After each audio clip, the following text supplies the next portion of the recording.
मलाई भनेको म त एकदम ठिकठाक छु। अब मलाई जे होस् तिमीलाई देख्दा कति खुसी लाग्यो पहिला पुलचोकको याद आयो है मलाई चाहिँ। सम्झना छ पुलचोकको सत्सङ्गको?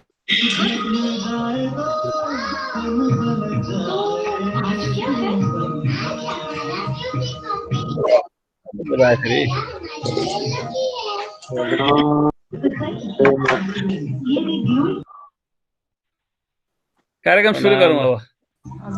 समय भयो हाम्रो।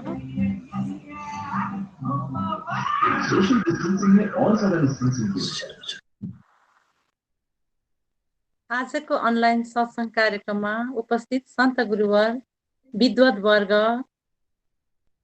कार्यक्रम संयोजकज्यू, प्रणामी मिडियाका सञ्चालकज्यू, सम्पूर्ण धर्मप्राण सुन्दर साथ लगायत भक्त समुदायमा हार्दिक स्वागत गर्दै प्रेम प्रणामको अभिवादन गर्दछु। प्रणाम। आजको कार्यक्रमको प्रारम्भ बानी गायनबाट गर्न गइरहेका छौँ। प्रारम्भमा बानी गायनको लागि हुनुहुन्छ काठमाडौँबाट आदरणीय सविता सापकोटाज्यू। यहाँलाई आफ्नो बानी गायनको लागि हार्दिक अनुरोध गर्दछु।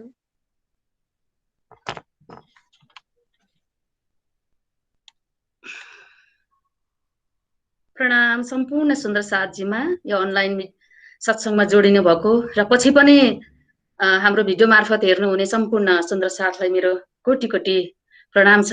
आज फेरि राज्यको बाणी गुनगुनाउने एउटा मौका मिल्यो, यसको लागि म धेरै आभारी छु मेरो प्रिय सखी बिन्दु लगायत सम्पूर्ण टिमलाई। र आज म बाणी प्रस्तुत गर्दैछु सुहागिनका लक्षणहरू के हुन्छन् भनेर।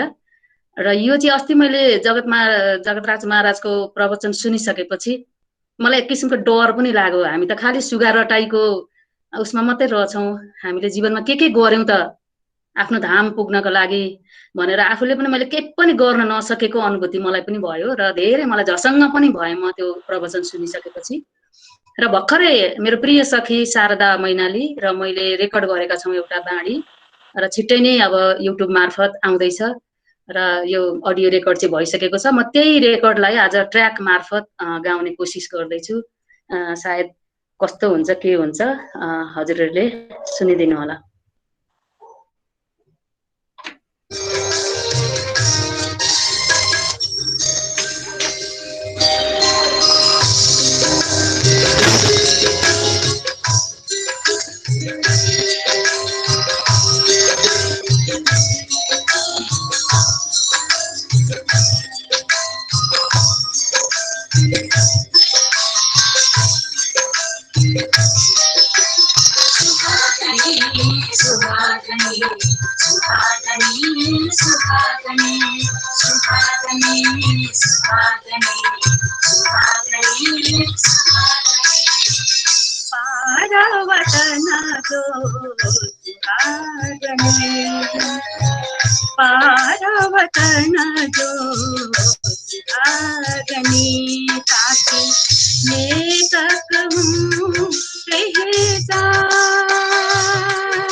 ये लक्षण सुहागनी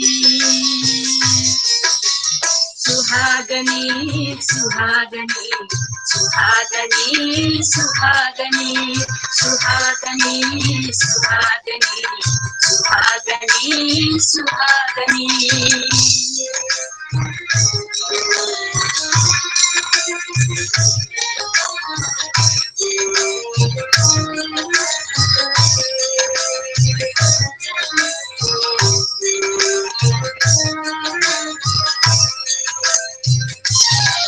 छिन खेले छिन में हंसे छिन में गावेगी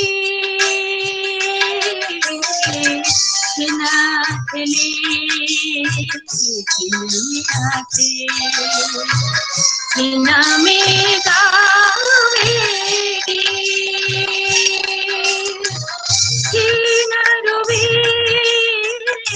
सुधिना रहे छिना रोवे सुधिना रहे यही सुहागन तेरी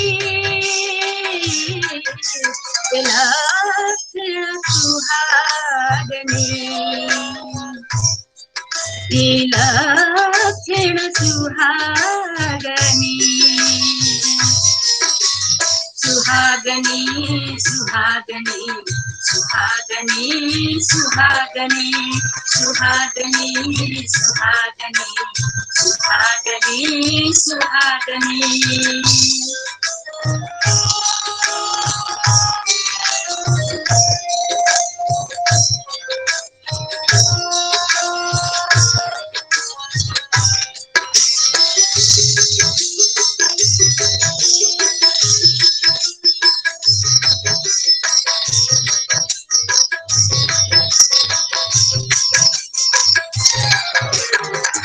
जो दुख मेरी सैयों को तब सुख कैसा मोहे जो दुख मेरी सैयों को तब सुख कैसा मोहे हम तुम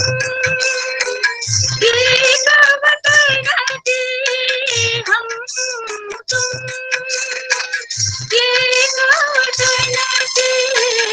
अपनी रूह नहीं धोए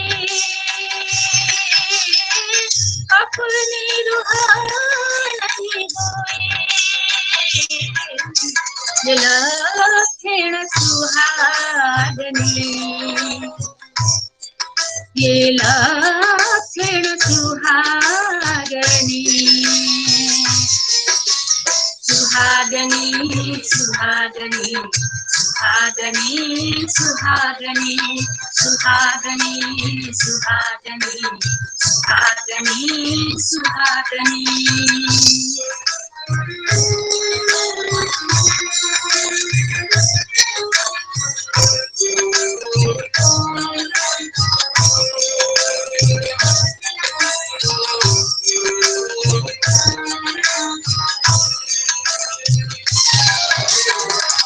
रेहे मेरे गुनाह होए और आहार भी निर्गुण रेहे मेरे गुनाह होए आहार भी निर्गुण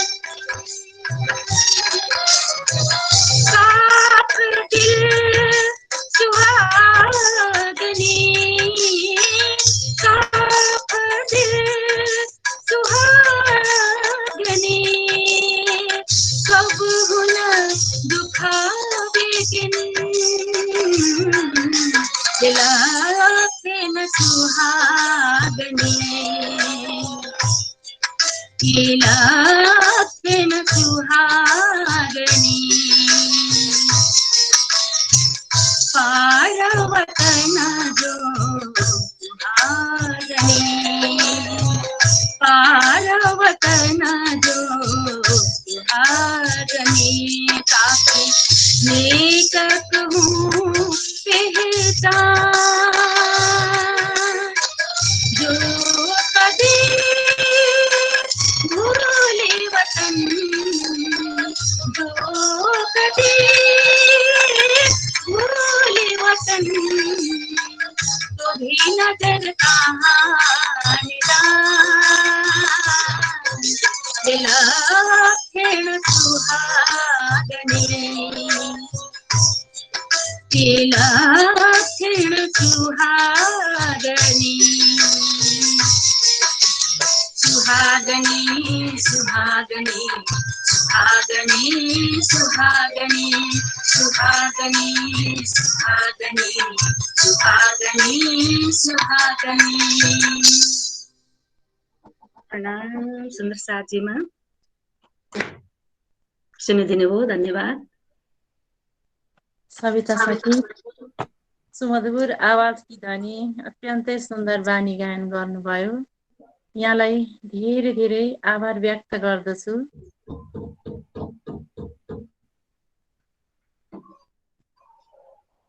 र फेरि पनि यस कार्यक्रममा आएर यस्तै सुन्दर सुन्दर बानी गायन गर्नुहोला भन्दै भन्दै अब दोस्रो भजन प्रस्तुति कार्यक्रम रहेको छ। भजनको लागि सानी नानी नुनु पौडेल हुनुहुन्छ, 6 वर्षकी, जो इटरी मुक्तिधामबाट हुनुहुन्छ। सानी नानी नुनु पौडेललाई आफ्नो भजन प्रस्तुतिको लागि हार्दिक अनुरोध गर्दछु। कृष्ण कन्हैया लाल की प्राणनाथ प्यारे की हामी सबै साखीहरू परम धामका हौ हामी सबै साखीहरू परम धामका हौ कृष्णजीको नाम लिँदै परम धाम जाऊ कृष्णजीको नाम लिँदै परम धाम जाऊ खेल हेर्ने बाटली संसारमा आयौ खेल हेर्ने बाटली संसारमा आयौ तेरो मेरो भन्दा भन्दै बाबामा रमायौ तेरो मेरो भन्दा भन्दै बाबामा रमायौ कतिपल्ट गुरु आए भावबाट तन्न कतिपल्ट गुरु आए भावबाट तन्न वास्ता छैन हामीलाई जीवन सफल पार्न वास्ता छैन हामीलाई जीवन सफल पार्न हामी सबै साखीहरू परम धामका हौ हामी सबै साखीहरू परम धामका हौ कृष्णजीको नाम लिँदै परम धाम जाऊ कृष्णजीको नाम लिँदै परम धाम जाऊ कलियुगको अन्त्यतिर सतगुरु आए कलियुगको अन्त्यतिर सतगुरु आए हाम्रा लागि ब्रह्मबाडी धामबाट ल्याए हाम्रा लागि ब्रह्मबाडी धामबाट ल्याए उठौ जागौ साथीहरू सुत्ने बेला छैन उठौ जागौ साथीहरू सुत्ने बेला छैन अब पनि सुतौ भने हाम्रो मुक्ति छैन अब पनि सुतौ भने हाम्रो मुक्ति छैन हामी सबै साथीहरू परम धामका हौ हामी सबै साथीहरू परम धामका हौ कृष्णजीको नाम लिँदै परम धाम जाऊ कृष्णजीको नाम लिँदै परम धाम जाऊ कृष्णजीको नाम लिँदै परम धाम जाऊ कृष्ण कन्हैया लाल की प्राणनाथ प्यारे की अत्यन्तै सुन्दर प्रस्तुति। सानी नानी 6 वर्षकी नानी नुनु पौडेल। नानीहरूलाई सबैभन्दा ठुला कुरा आफ्नो अभिभावककै हातमा हुन्छ। संस्कार नै ठुलो कुरा हो। र नानीकी अभिभावक सुजा खतिवडा र बहिनी अरुणा खतिवडालाई, अरुणा पौडेल र सुजा पौडेलज्यूलाई धेरै धेरै धन्यवाद व्यक्त गर्दछु। नानीलाई यति सानो उमेरमै यति राम्रो संस्कार दिएर यस्तो सुन्दर भजन प्रस्तुत गर्नुभयो। परमात्माको कृपाले अझ नानीको धर्मप्रति रुचि बढेर जाओस् भन्दै भन्दै म अब अगाडिको भजन प्रस्तुतिको लागि बानी गायन हुनुहुन्छ। यहाँ पनि सानो नानीहरू नै हुनुहुन्छ। आज काठमाडौँबाट हुनुहुन्छ। यहाँहरू हुनुहुन्छ प्राञ्जली खनाल र प्राचिता खनाल। यहाँलाई आफ्नो बानी गायन प्रस्तुतिको लागि हार्दिक अनुरोध गर्दछु। सबैमा हाम्रो प्रेम प्रणाम। आज हामी काठमाडौँबाट प्राञ्जली खनाल र म प्राचिता खनाल किरातन ग्रन्थबाट एउटा भजन गाउने प्रयास गर्छौँ। कृष्ण कन्हैया लाल की जय। मोहला के ताले ताल जो, मोहला के ताले ताल जो, तुम देखो हर सरवाए, रहिए संग सुभान के, छोड़िए नहीं पल पाए, रहिए संग सुभान के, छोड़िए नहीं पल पाए। मोहला के ताले ताल जो, मोहला के ताले ताल जो, ऊपर पहाड़ के ताल जो, बहुत बड़ो विस्तारा, ऊपर पहाड़ के ताल जो, बहुत बड़ो विस्तारा, तले बड़े मोहलात के सोने का कहूँ विचारा, तले बड़े मोहलात के सोने का कहूँ विचारा।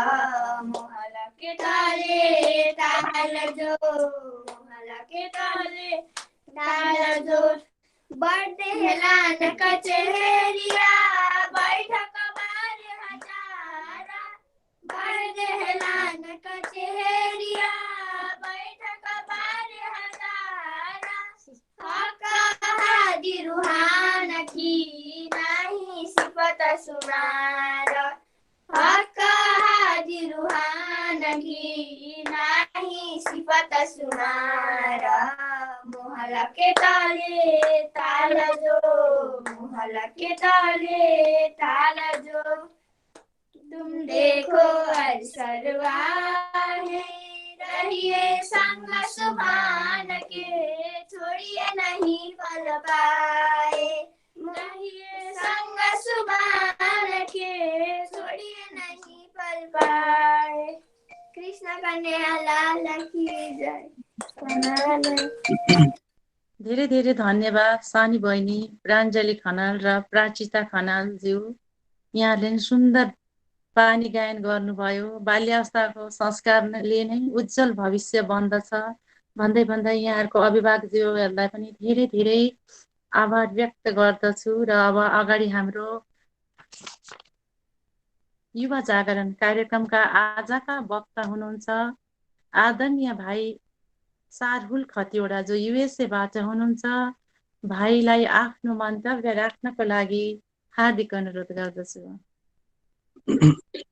प्रणाम। साक्षात सिंहासनमा विराजमान आत्माका आधार अक्षरातीत पूर्ण ब्रह्म परमात्मा श्री राज्य श्यामाजीको चरण कमलमा प्रेम प्रणाम। आजको सत्सङ्गमा मलाई सहभागी भई विदेशमा बस्ने धर्मप्रेमी प्रणामी युवाहरूको अनुभवको बारेमा बोल्न प्रेरणा दिनुहुने हजुरबा लीला प्रसाद सापकोटाजी र समस्त सुन्दर साथीहरूलाई प्रेम प्रणाम। मेरो आफ्नो अनुभव हजुरहरूको सामु पस्किने क्रममा आफ्नो बारेमा छोटो परिचयको साथ गर्न चाहन्छु। मेरो अनुभवहरूलाई चाहिँ मैले 3 पाटोमा बाटेको छु। एउटा चाहिँ एकाडेमिक लाइफ, अमेरिकामा अथवा विदेशमा हुने एकाडेमिक लाइफ, अर्को सोसल लाइफ र अर्को चाहिँ एडोलेसेन्स लाइफ। यो 3टा पाटोहरूमा बाटेको छु।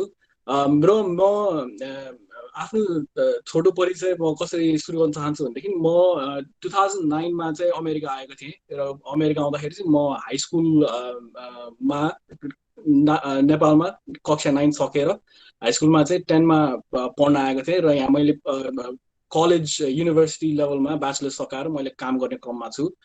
2009 मा म जब अमेरिका आएँ त्यतिखेर नयाँ समाज, नयाँ संस्कृति, नयाँ परिवेश, सबै कुरा नयाँ थियो मेरो लागि। र त्यतिखेरको बेलामा मेरो आमा बुवाहरू चाहिँ मसँग साथ हुनु भएको भएर मलाई त्यति साह्रो गाह्रो त भएको थिएन। यद्यपि मलाई चाहिँ एक दुईवटा कुराहरू स्कुलमा भएका कुराहरू याद छ जुन चाहिँ म हजुरसँग सेयर गर्न चाहन्छु। University, college, university, high school लेभलमा जो पनि इन्टरनेसनल स्टुडेन्टहरू नेपालबाट अथवा कुनै पनि इन्टरनेसनल ठाउँहरूबाट अमेरिका आउनुहुन्छ, उहाँहरूलाई चाहिँ ESL भन्ने चाहिँ एउटा क्लास पढाइन्छ र त्यो चाहिँ इङ्ग्लिस एजुकेसन, अमेरिकन कल्चर को बारेमा चाहिँ सिकाउने क्लास हो। अनि त्यहाँ चाहिँ मान्छेहरूलाई चाहिँ केटाकेटीहरूलाई चाहिँ घुलमिल गराउन सक्ने, इन्टिग्रेट गर्ने चाहिँ नि एउटा क्लास हो। त्यहाँ चाहिँ नि इङ्ग्लिस भनेको वेस्टर्न कल्चरको बारेमा चाहिँ धेरै सिकिन्छ। त्यो क्लासमा चाहिँ म ठ्याक्क 2010 मा आउँदाखेरि त्यो क्लासमा चाहिँ एउटा नोभल पढाइएको थियो।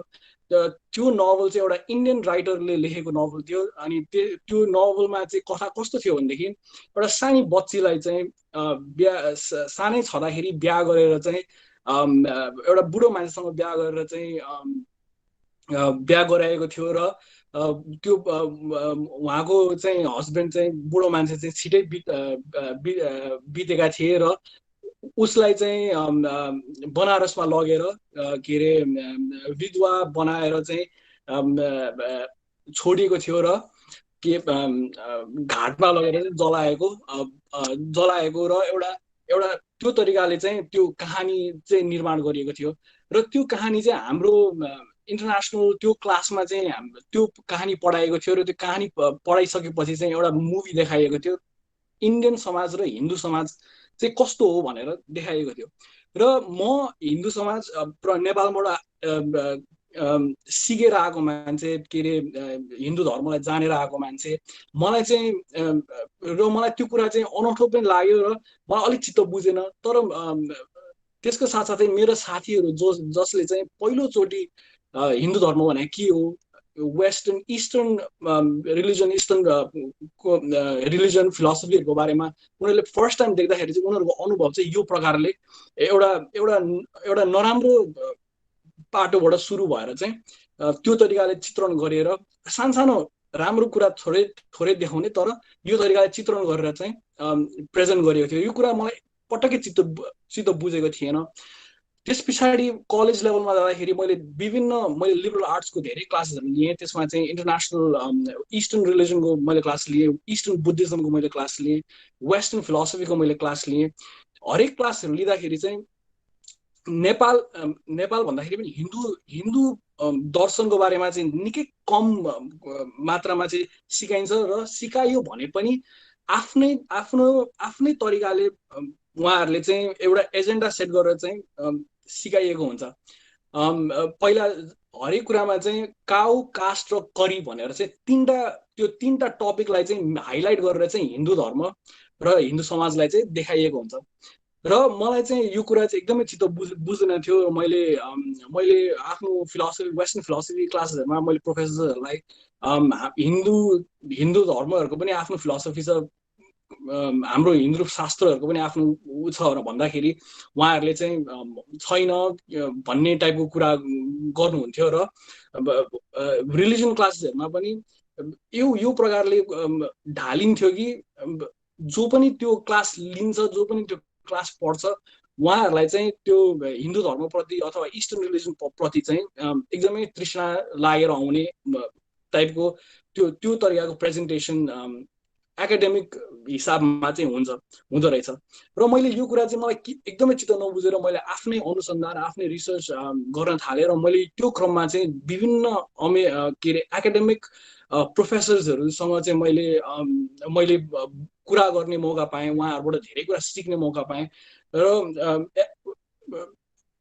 उहाँ प्रोफेसर्सहरू चाहिँ इस्टर्न हाम्रो हिन्दू प्रोफेसर्सहरू जो चाहिँ यहाँ आएर चाहिँ रिसर्च गरेर चाहिँ फिलोसफीहरू यहाँ वाद विवाद गर्ने, यहाँको इस्टर्न फिलोसफीहरूलाई चाहिँ प्रोत्साहन दिने प्रोफेसर्ससँग मेरो कुरा भयो। र उहाँबाट चाहिँ के थाहा पाइयो भनेदेखि र मैले अनुसन्धानको क्रममा के थाहा पाएँ भनेदेखि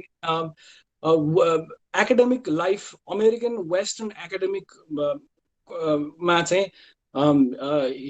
एउटा एउटा एउटा आफ्नो एउटा लेन्सबाट एउटा आफ्नो चस्माबाट चाहिँ समाजलाई हेरेको हुँदो रहेछ र त्यो अनुसारले चाहिँ यहाँ सबै मान्छेहरूलाई एकाडेमिक लाइफमा चाहिँ आफ्नो एजेन्डा सेट गरेर चाहिँ सिकाइँदो रहेछ।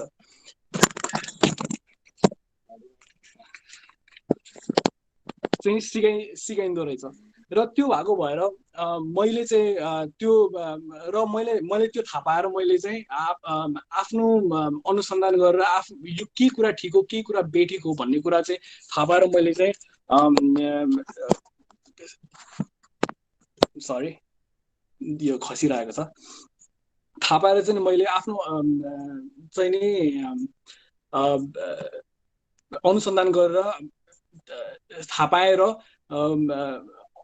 खोजको क्रममा अझै पनि छु र मलाई जहाँसम्म लाग्छ जो पनि नेपालबाट अथवा अमेरिकामा आउनुहुन्छ विद्यार्थीहरू उहाँहरूलाई चाहिँ पहिलोचोटि आफ्नो हिन्दू धर्मको बारेमा यहाँ आएर पढ्दाखेरि यहाँ आएर सोच्दाखेरि उहाँहरूलाई चाहिँ नराम्रो लाग्न सक्छ। उहाँहरूलाई चाहिँ एउटा चाहिँ एक प्रकारको उहाँहरूको ब्रेन वास हुन सक्छ।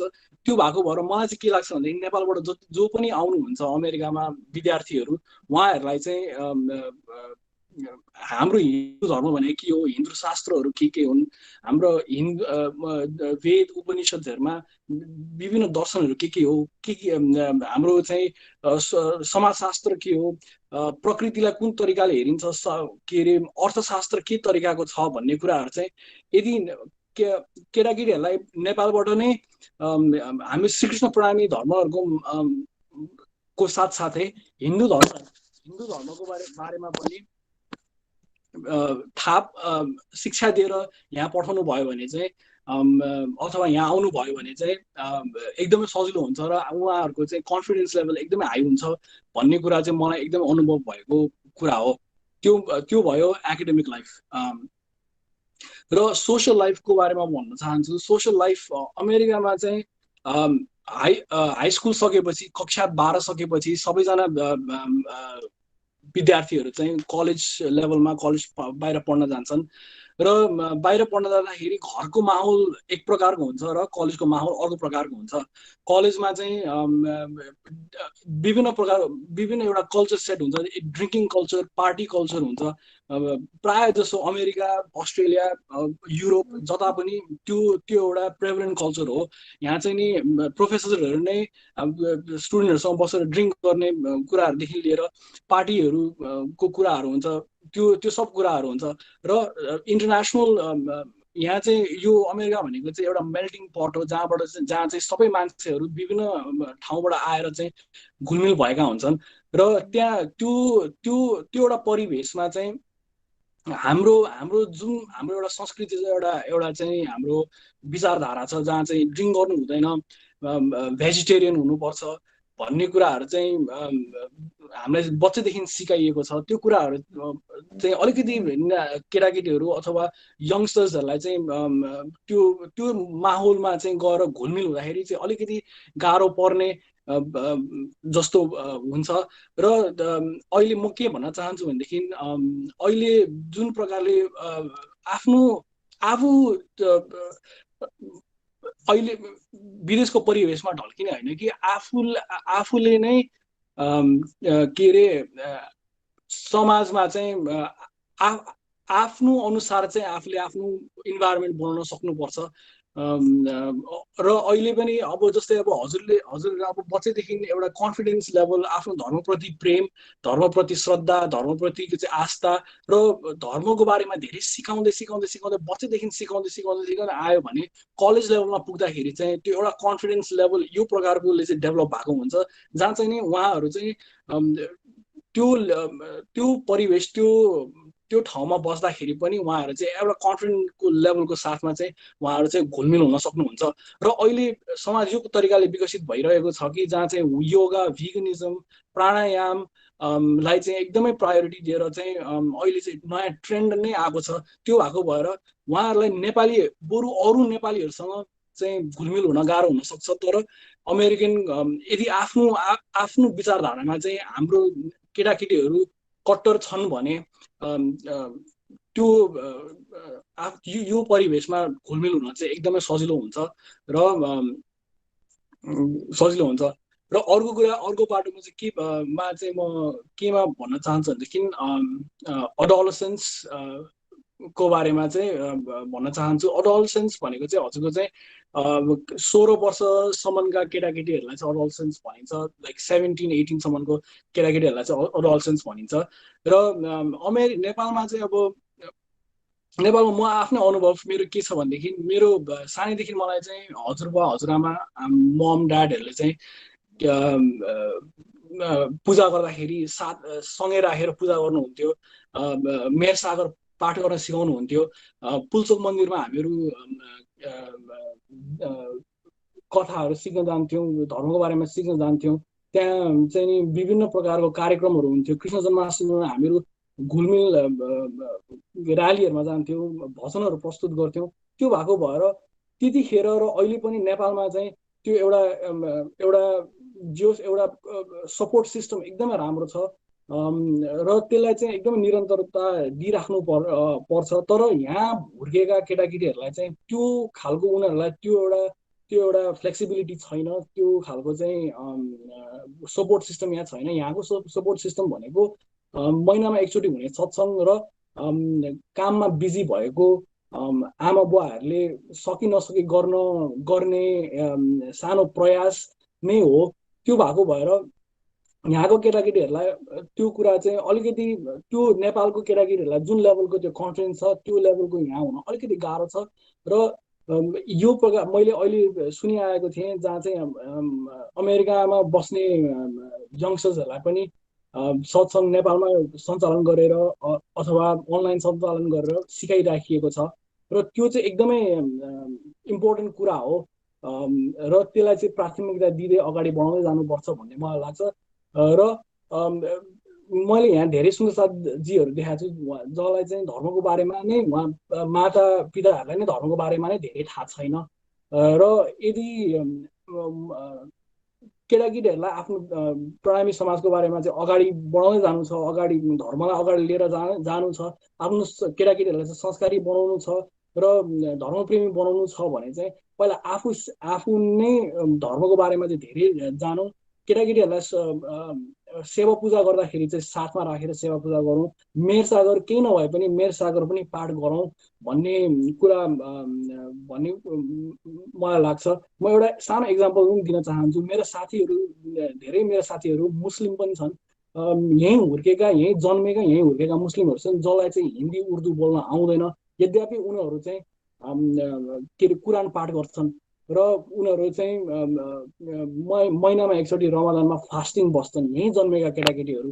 भनेपछि हामीले चाहिँ यदि राम्रो शिक्षा दिन सक्ने हो भने हामीले हाम्रो केटाकेटीहरूलाई पनि सायद नेपाली बोल्न नआउला, हिन्दी बोल्न नआउला, तर धर्मप्रति चाहिँ उनीहरूको चाहिँ आस्था बढाउन सक्छौँ र त्यो चाहिँ हजुरलाई चाहिँ बच्चैदेखि नै त्यसलाई चाहिँ प्राथमिकता दिँदै हरेक दिन चाहिँ त्यसलाई चाहिँ प्रायोरिटी दिँदै ल्याइयो भने चाहिँ सकिन्छ। र यहाँ विदेशमा आए भने पनि उहाँहरू विदेशमा आउनु भयो भने पनि आफ्नो कन्फिडेन्स लेभल एकदमै हाई हुन्छ र आफ्नो बाटोदेखि चाहिँ डगमग हुँदैनन् भन्ने कुरा चाहिँ मलाई लाग्छ।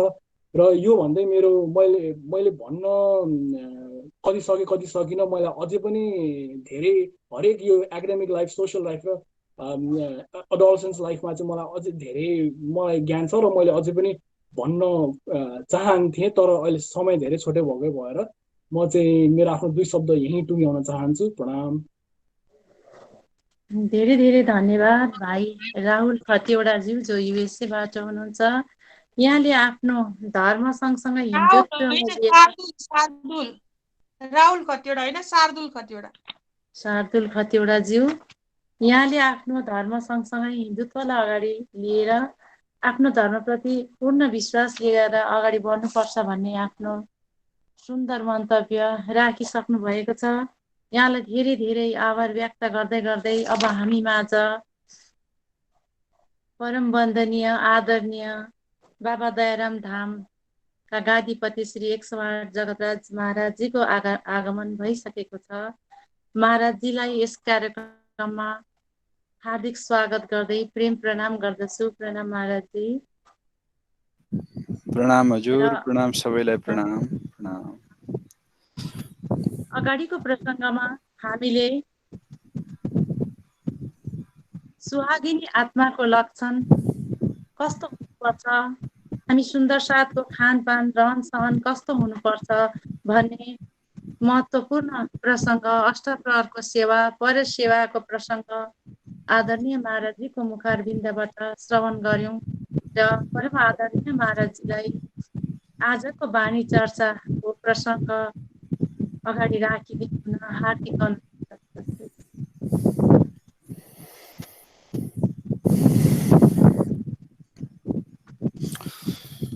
वंदों सतगुरु चरण को,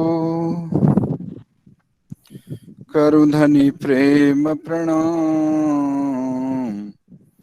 अशुभ हरण मंगल करण, श्रीदेव चंद्र जी नाम। श्री प्राणनाथ निज मूलपति, श्री मेहराज सुनाम। तेज कुंवर श्यामा युगल को, पल पल करूं प्रणाम, पल पल करूं प्रणाम।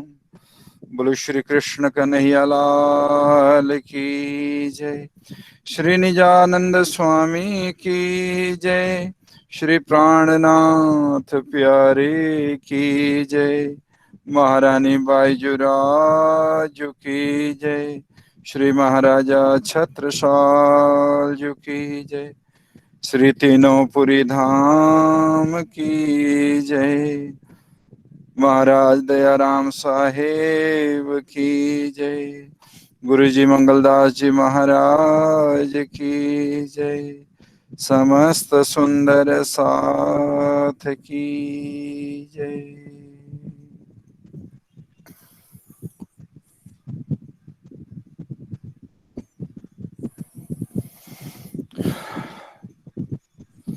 पर ब्रह्म परमात्मा अक्षरातीत धनी श्री राज श्यामा जी के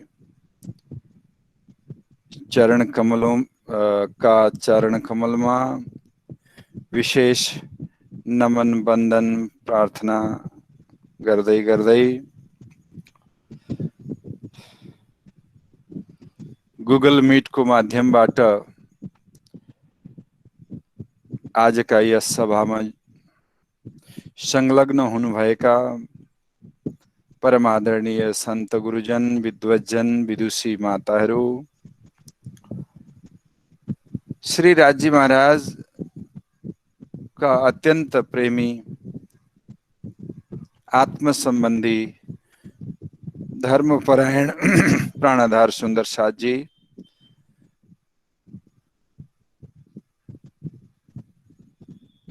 दिदी बहिनी दाजुभाइहरू सबैमा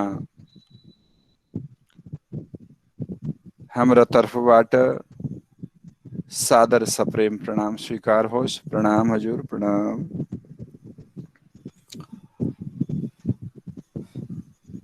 श्री राजी महाराज को असीम कृपा, परमहंस गुरुजनहरूको विशेष आशीर्वादले सातौं दिन आज प्रारंभ भयो। महाराजजी प्रणाम। आज 6औं दिन हो। म हजुरलाई अघि पहिले सम्झौँला भन्थे। हो र? हिजो 5औं, आज 6औं। भोलि पनि छ? हजुर, भोलि पनि कार्यक्रम हाम्रो चल्छ। चलो जसो होला। म त सकिएछ क्यारे जस्तो लागेको थियो।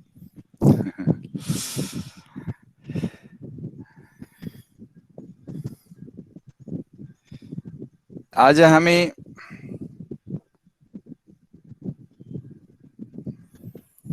किरन्तन ग्रन्थकै प्रसङ्गलाई यो साप्ताहिक चर्चाको कार्यक्रम राखिएको थियो। मैले एक प्रकरण विचार गरेको थिएँ।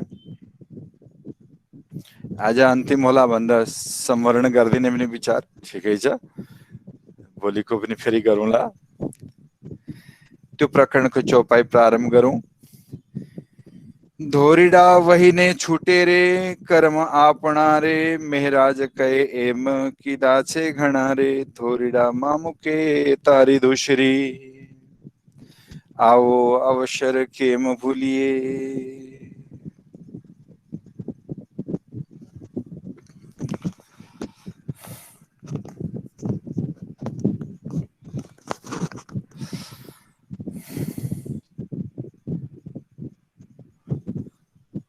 किरन्तनको 131वां प्रकरण। मेरो ख्यालमा यो पुराना किरन्तन को क्रम चल्दैछ, पुराना किरन्तन भनिन्छ।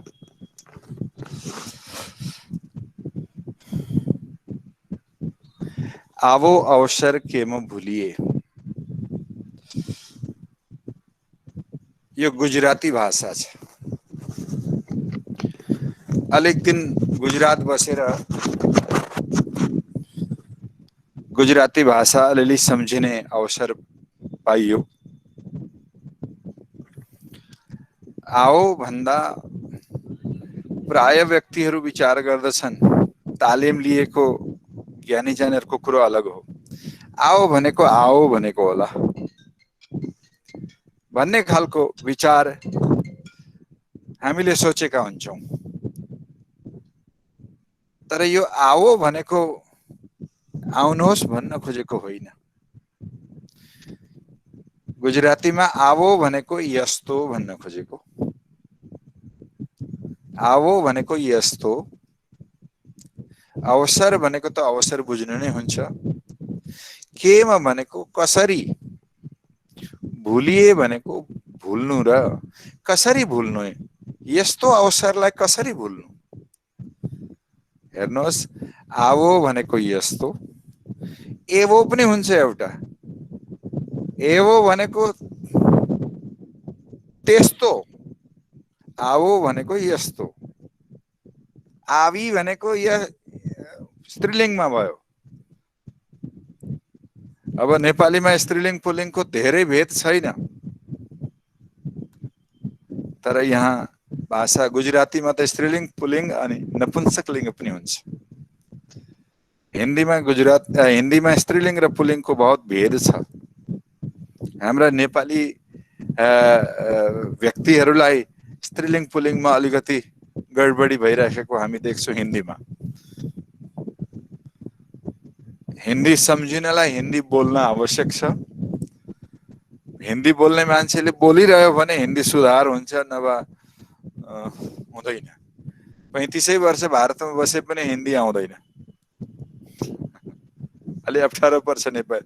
किनभने यहाँ नेपालीमा गाई पनि आयो, गोरु पनि आयो होइन, तर यहाँ त्यस्तो हुँदैन। यहाँको भाषा अलि अप्ठ्यारो छ, तर बुझ्न खोज्यो भने सजिलो छ। म धेरैलाई भन्ने गर्दथे, राम ने रोटी खाई, सीता ने भात खाया, शुद्ध है कि नहीं? तो चक्करमा पर्छन् सबै, यो कसो हो भनेर। यो गुजराती भाषा अझै पनि अप्ठ्यारो छ। आवो भनेको यस्तो, अवसर भनेको सुबेला, यस्तो सुबेलालाई, यस्तो मौकालाई, अवसर भनेको मौका, यस्तो मौकालाई कसरी बिर्सिनु, सीधा अर्थ यसको। यस्तो मौकालाई कसरी बिर्सिनु, कसरी बिर्सेको हौ। ठेठ नेपालीमा भन्दा कुन अवसर, कुन बेला, कुन मौका, के हो मौका भनेको? मौका केलाई भन्न खोजेको? हेर्नुहोस्, यो जीवले भनिन्छ 84 लाख योनिहरू छन् हैन, कीट पतंगा हैन, जलचर, थलचर, नभचर, उभयचर हैन। सबै प्राणीहरूको होइन जीवनलाई गन्दै जाने भने होइन जस्तो गाईहरू भए, कुकुरहरू भए, बिराला भए, हात्ती भए, घोडा भए, भैँसी भयो, हामीले सिधा हेर्दाखेरि होइन कीट पतङ्गहरू हामी देख्दछौँ विभिन्न योनिका, सबैलाई गर्दाखेरि र शास्त्र वचनहरूलाई ज्ञानीजनका कुराहरूलाई विचार गर्दा, किनभने गन्ती गरेर पार पर्दैन, यस्तो भनिन्छ 84 लाख योनि छन्।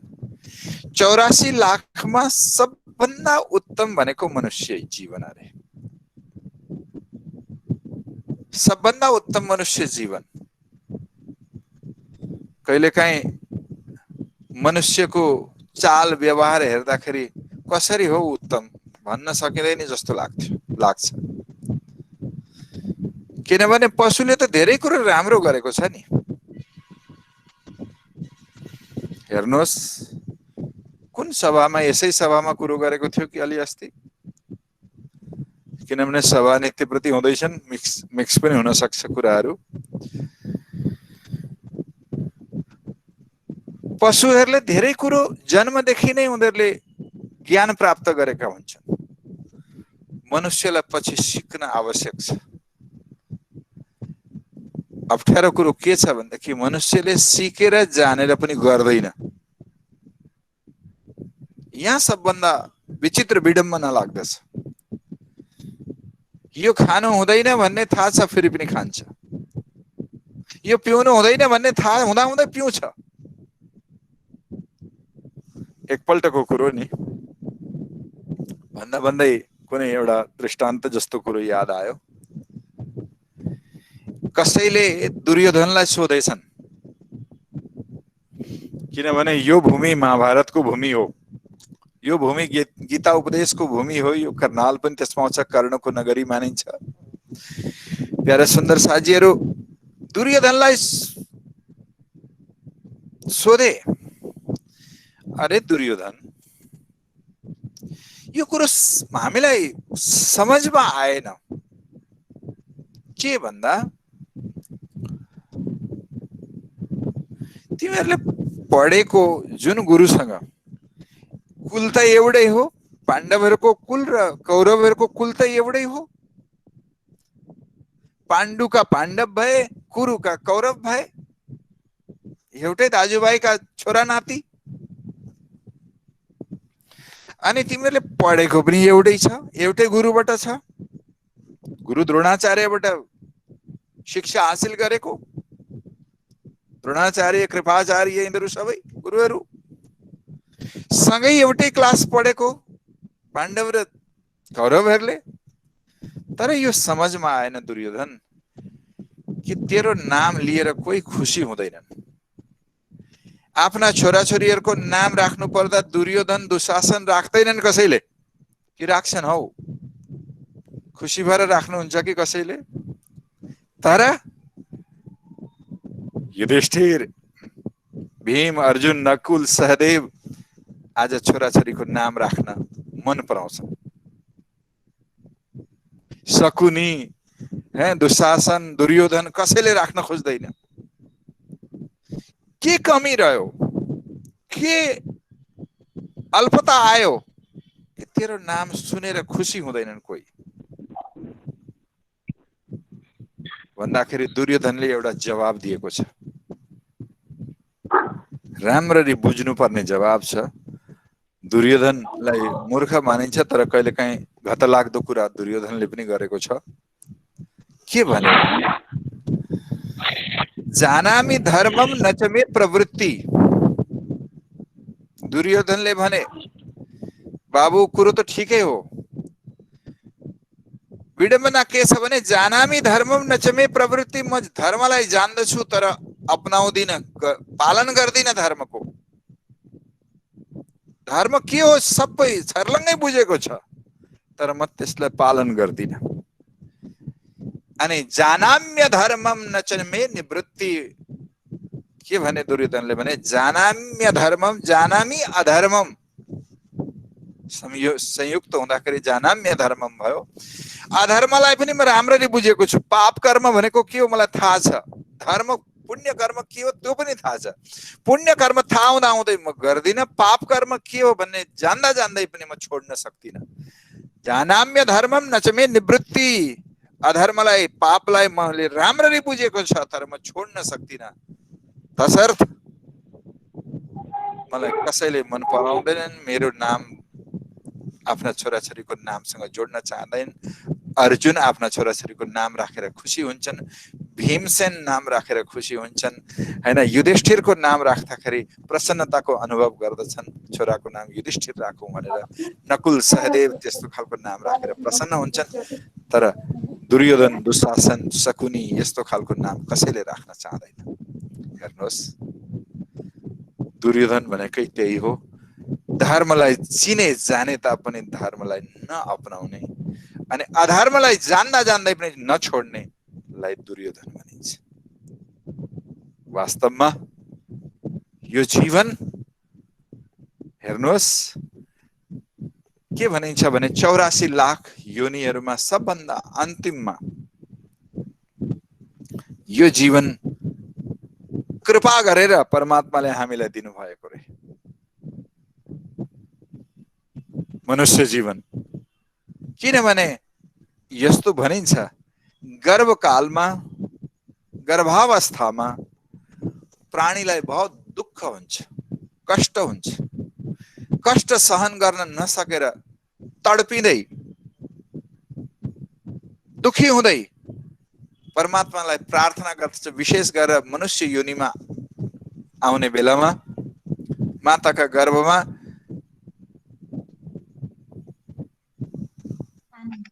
यस्तो भनिन्छ बच्चाको शिर तल हुन्छ अरे, यो हैन, उल्टा हुन्छ अनि चारैतिरबाट गन्दगीले घेरिएको हुन्छ। प्रार्थना गर्दछ, धेरै भयो प्रभु, मलाई यहाँबाट निकाल्दिनुहोस्, म तपाईको प्रार्थना गर्दछु, भजन गर्दछु, भक्ति गर्दछु। हजुरहरूले सुन्नुभएको होला, देख्नुभएको होला, गर्भावस्थामा नानीको हात यस्तो हुन्छ। ज्ञानीजनहरूले भन्छन् प्रार्थना गर्छ अरे गर्भमा हात जोडेर। त्यति गरिकन जब संसारमा जन्म हुन्छ प्राणीको, तपाईहरुलाई हजुरहरूलाई थाहा छ किनभने गृहस्थमा हुनुहुन्छ, नानीहरू पाली पोसी ठुला गर्नेहरू हुनुहुन्छ, मभन्दा धेरै जान्नुहुन्छ तपाईहरु। त्यो नानी जन्मिँदाखेरि रोएन भने रुवाउनु पर्छ अरे, होइन? डाक्टरले पैतालामा पिटी पिटिकन रुवाउँछन्, रोएन भने डराउँछन् सबै।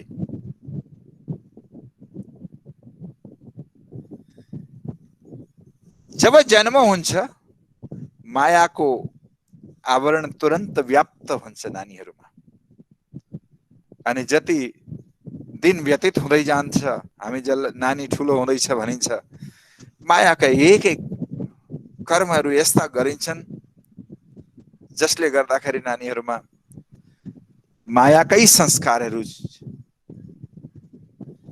घेरिन्छ। जुन प्रार्थना गरेको थियो गर्भावस्थामा त्यो प्रार्थना भुलिँदै जान्छ, भुलिँदै जान्छ होइन, यादै आउँदैन मायाले गर्दा। मायाको आवरण यस्तो छ। हामीले जान्नुपर्ने कुरा के भनेदेखि यी हेर्नुहोस् कतिपय कुरा आफूलाई थाहा हुँदा मात्रै विश्वास गर्ने एउटा परम्परा छ, त्यसले घाटा लाग्छ। कतिपय कुराहरू शास्त्रले बताएका कुराहरूमा पनि भरोसा गरेर हिँड्ने प्रयास गर्नुपर्दछ। हाम्रो जीवनमा विज्ञानले भनेका कुरालाई धेर छिटो विश्वास गर्दछौँ, शास्त्रले भनेको कुरामा विश्वास हुँदैन। यो ठुलो विडम्बना छ।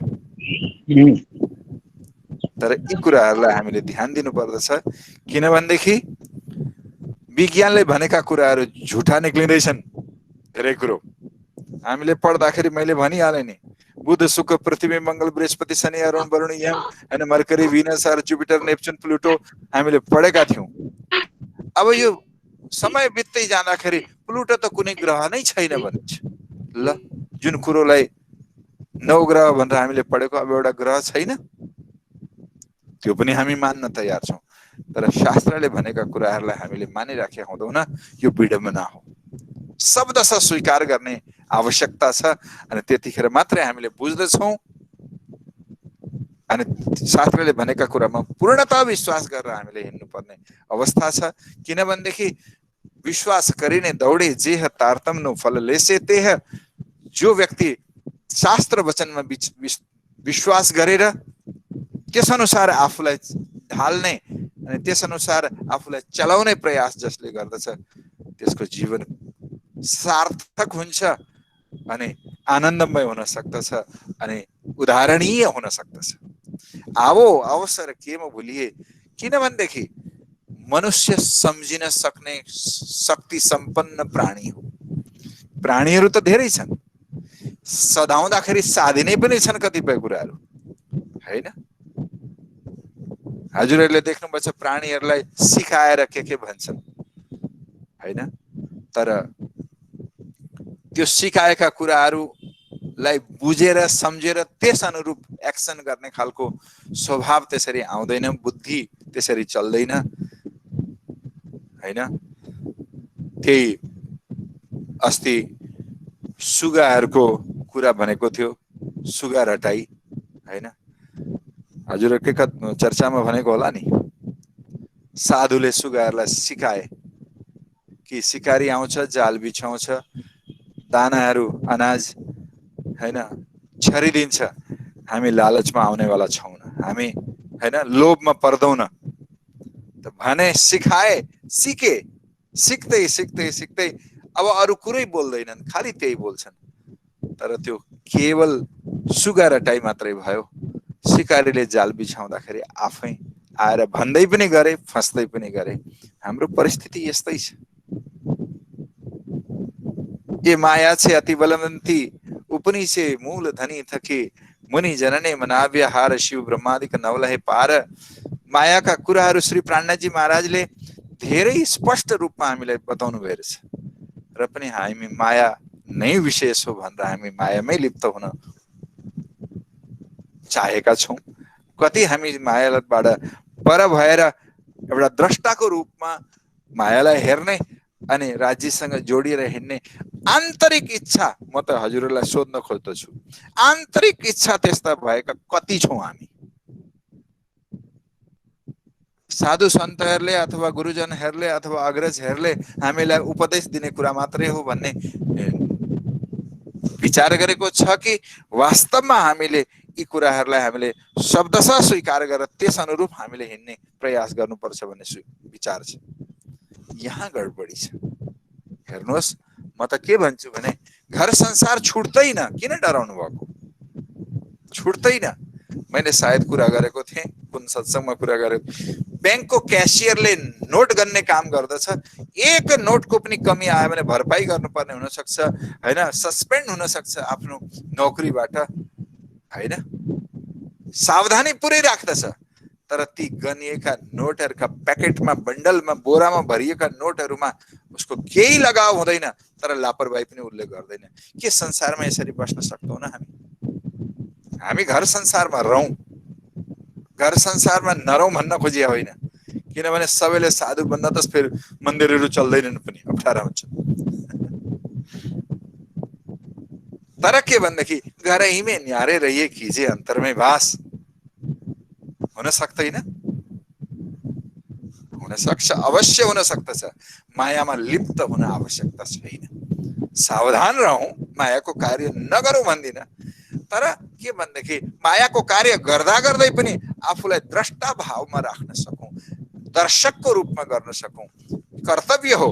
नाटकमा खेल्ने पात्रहरूले, हेर्नुहोस्, मानौ रामायणको कुनै मञ्चन हुँदैछ, एउटा छोरो अलिक बलिष्ठ, अलिक आकार प्रकार अलिक विशेष ठुलो थियो, उसलाई रावण बनाइदिए, अनि अर्को छोरालाई, दाजुभाइमा एउटा भाइलाई अलि सुन्दर थियो, हेर्दा राम्रो चिठी कपरेको, उसलाई राम बनाइदिए। आपसमा प्रेम छ हकीकत जीवनमा, तर नाटकमा उनीहरूले लडाईँ झगडा पनि गर्नुपर्छ, आपसमा शत्रुता पनि देखाउनु पर्दछ।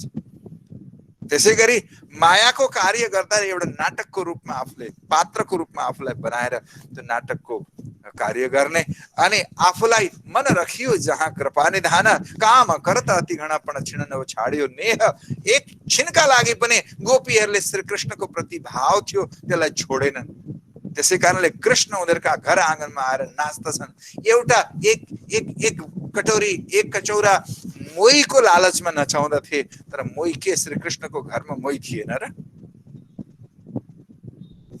केवल गोपीहरूको पवित्र भावलाई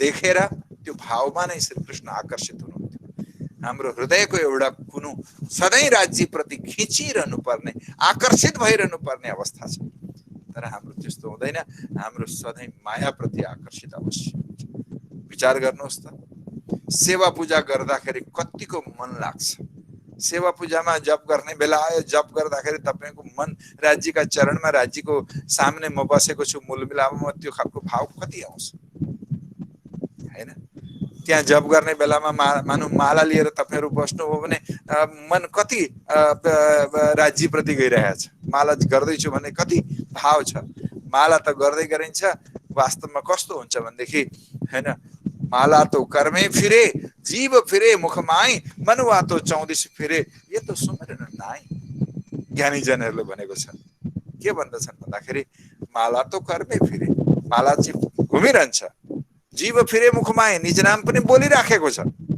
मनुवा तो 34 फिरे मन छैन ठेगानमा यो त सुमिरन म कस्तो कुरा गर्दै छु हजुरलाई भन्न चाहन्छु भने हजुरले माया संसारको कुनै पनि कार्य गर्दाखेरि मानौ बजारमा गएर कपडा किन्दै हुनुहुन्छ तपाईहरुको मन अन्यत्र जान्छ जाला जाँदैन घरमा भोजन बनाउँदै हुनुहुन्छ भने भोजनको प्रति ध्यान ज्यादा रहन्छ राम्रो बनोस् मिठो बनोस् भनेर संसारका कुनै पनि कार्य गर्दै हुनुहुन्छ भने त्यसमा मन टिकेर बसिराखेको हुन्छ तर विडम्बना यो छ भजन भक्ति र पूजा सेवामा बस्दाखेरि मन त्यहाँ आउँदैन यसको लागि हामीलाई आवश्यक छ कि हामीले के गर्दै छौं त्यो हामीलाई थाहा हुनुपर्छ हामी कसका अगाडि बसेका छौं त्यो हामीलाई थाहा हुनुपर्छ हामीले सोचेका छौं यो हामीले बनाएको मन्दिर हो यहाँ आरती घुमाउनु पर्छ छ एकछिन भोग टक्राएर यसो भोग बोल्दिनु पर्छ अनि हैन अनि एकपल्ट यसो श्री कृष्ण सच्चिदानन्द बोल्नु पर्छ अथवा एकपल्ट मेहर सागरको पाठ गर्नु पर्छ सकियो त्यो होइन राज्यको सम्मुख बस्ने अवस्था यो अवसर मलाई मिल्यो भनेर दत्त चित्त भएर कति जना छौं हामी सेवा पूजामा लाग्ने कतिलाई त यो पनि होला यो के झन्झट लगाए पूर्वजहरूले यो गर्नु परिरहेछ यहाँ विडम्बना छ हेर्नुहोस् हामी संसारमा कस्तो छ कुरो भने कुनै काम भएन भने घुस दिएर पनि गराउँछौं हामीलाई लाग्दैछ अन्ततोगत्व भएन भने घुस दिएर पनि हामी परमधाममा छिरिहाल्छौं नि जाइहाल्छौं नि भन्ने लाग्दो लाचे ते तिहां नव छुटिए सगान ओलखान हो कोए मार भुण्डा जमदूत न दया ते पिण्ड ने ना होए वाणी भन्दछ हेर्नुहोस् लाचे ते तिहां नव छुटिए त्यहाँ घुस दिएर रिश्वत दिएर हामी छुट्छौं भन्ने खालको नसोच्नु होला यो बेमानी कुरा हुन् अनि के भन्दछ भने सगाना ओलखान कोही त्यहाँ कोही परिचित भेटिनेवाला छैनन् कहाँ जो कर्म गरेको छ त्यस अनुसार जहाँ जाइन्छ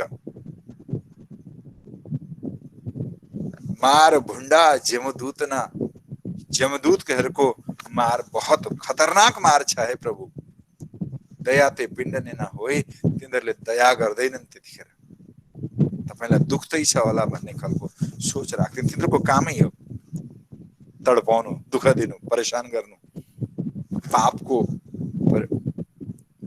जो पाप कर्म गरेको छ त्यस अनुसार सजा गरिदिनु तिनीहरूको काम त्यसकारणले त्यता जाने काम गर्ने होइन हामीले हेर्नुहोस् निज नाम प्राप्त गर्यौं र हामीलाई सिधै परमधाम पाउँछौं त्यसो नसोच्नु होला हामीले केही गर्नुपर्छ हामीले राज्यलाई पाउनका लागि हृदयको एउटा कुनो आकर्षित होस् त्यो खालको हामीले भाव राख्नु पर्यो अनि त्यसका लागि राज्यको महत्त्व र महिमालाई बुझ्न सक्नु पर्यो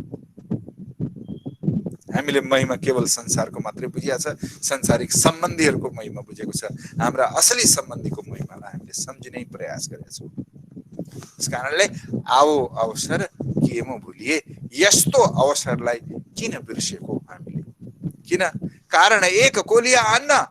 हेर्नुहोस्, श्री प्राणनाथजी महाराजले सिधै भन्दै हुनुहुन्छ, एक कोलिया भनेको एक घाँस भोजनका लागि, एक घाँस भन्नु मतलब यसो 2 टाइम भोजन खानका लागि खाएर यो जीवन चल्न सक्दछ, त्यतिका लागि के भनिन्छ भने एटला माटे आप मुझाई केटला करो छु कई कोट बिगन्न। वाणीले भन्दैछ कि केवल शरीरलाई धान्नु मात्रै हो। चलो, एउटा के अरे शिरमाथि छत होस्, एउटा तन ढाक्ने कपडा पाइयोस् अनि 2 टाइमको भोजन पाइयोस्, त्यति त सबैले गर्न सक्दछन्। हजुरहरूलाई म एउटा कुरो गरौँ, त्यो चरो हेर्नु होला, चरो पक्षीलाई हेर्नु होला। त्यो बेलुका आउँदाखेरि भोलिलाई खाने कुरो चुचोमा चोचमा लिएर आउँदैन। भोलि पनि पेट नभरिकन आउँदैन।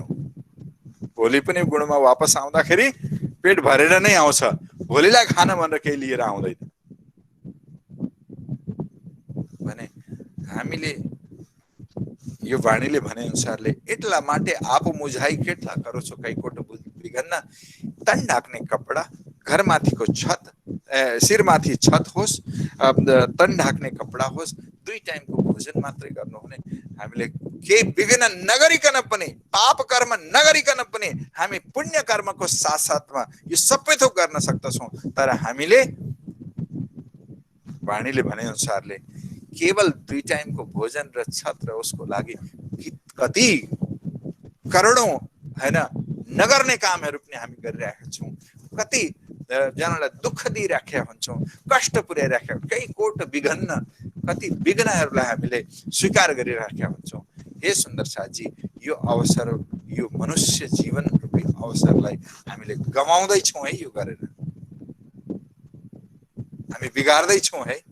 गुमाउनु हुँदैन हामीले यो समयलाई। हामीले यो समयलाई बुझ्नु पर्यो। हेर्नुहोस् के छ भनेदेखि हजुरहरूलाई लाग्दो हो यो कसरी हुन्छ हौ, वाणीले भने तापनि हुनै सक्दैन सन्त गुरुजनहरूले भने, तर हुन सक्छ है।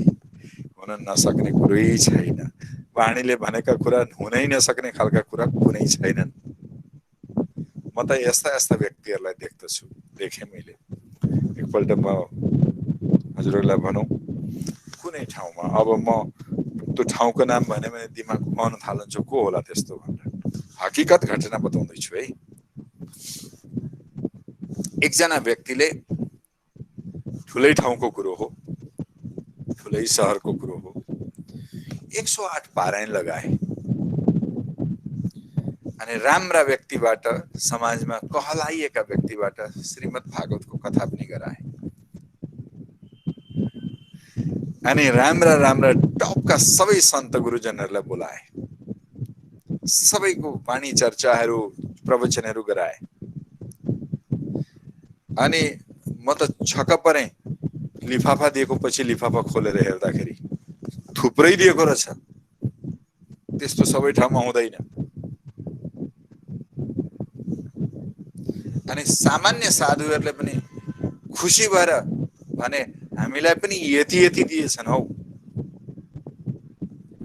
भरे विचार गर्दै जाँदाखेरि त्यो व्यक्ति त किरायको घरमा रहँदो रहेछ। कृष्ण कन्हैया लाल की किरायका घरमा रहँदो रहेछ, भाडाका घरमा रहँदो रहेछ।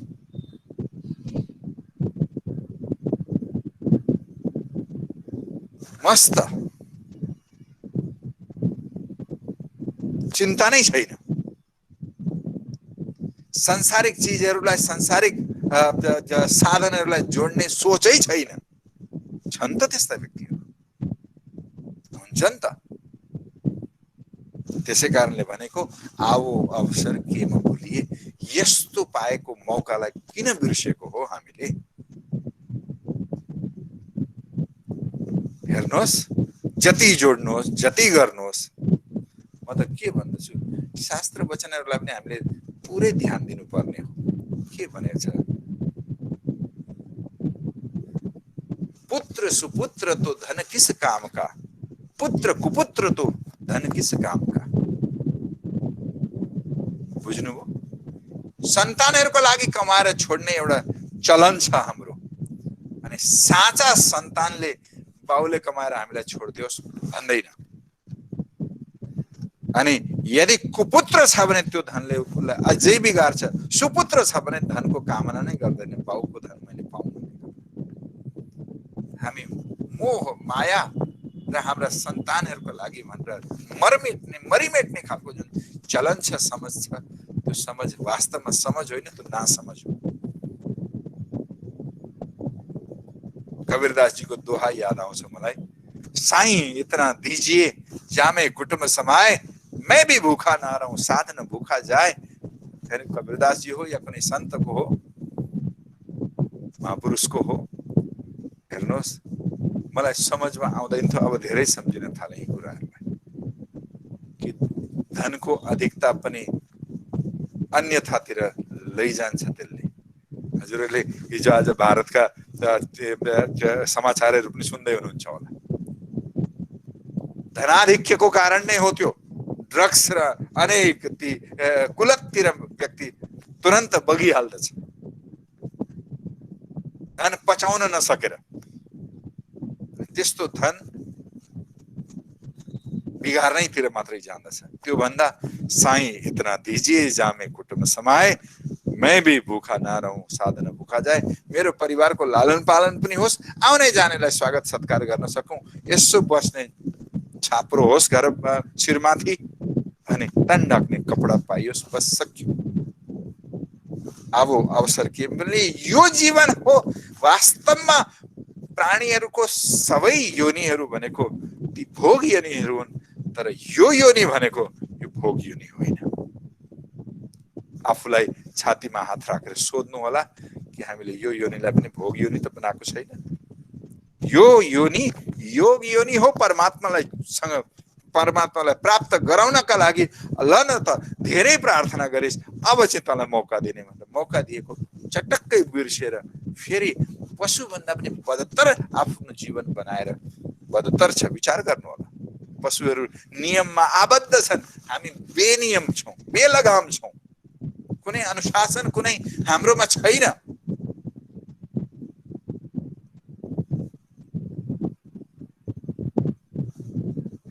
यसरी गुमाउनु यो राम्रो होइन। आवो अवसर केमा भुलिए, यस्ता अवसरहरूलाई हामीले पाएको मौकालाई कसरी गुमाउन सकेको हुन्थ्यो। श्री प्राणनाथजी महाराज अन्तर हृदयको वेदना हामी माझ राख्दै हुनुहुन्छ। दुःख लाग्यो संसारलाई हेर्दाखेरि, आवो अवसर केमा भुलिए, यस्तो अवसरलाई पनि किन बिर्सेको हौ।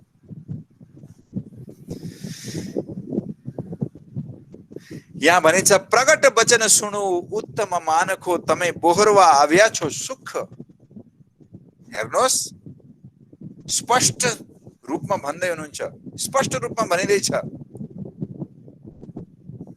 यो उत्तम जीवन हो, सर्वोत्तम जीवन पाएका छौ तिमीहरूले, अनि तमै बोहरवा आव्या छो सुख। परम सुखलाई प्राप्त गर्ने चिजहरू बटुल्न आएका, नेपालीमा बटुल्नु भन्छ नि, एकत्र गर्न आएका। यहाँ परम सुख प्राप्त गर्ने चिजहरूलाई एकत्र गर्न आएका। त्यो सबैलाई बाण आणी भोमे मुजबड घणु विषमी, सुख हुने आडे अनेक छे दुःख। यहाँ भनेको छ, यो भूम, यो संसार उल्झनवाला छ, धेरैतिरबाट उल्झाउँछ। यसलाई गोविन्द भेडा भनेर पनि भनेको छ वाणीमा, वितकमा पनि आउँछ, गोविन्द भेडा की नगरी। एकजना गोविन्द भेडा भन्ने मान्छे रहेछ कि, भेडा यहाँ थर हुन्छ है, गुजराततिर भेडा थर हुन्छ। हजुरहरूलाई त्यो शब्द अलि अटपटो लाग्दो, भेडा थर हुन्छ। हाम्रा सुन्दर साथीहरू पनि छन् भेडा।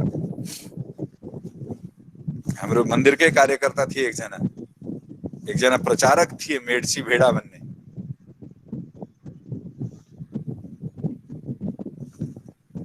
गोविन्द भेडा संसारमै लिप्त हुँदा हुँदै शरीर छोड्नु पर्यो।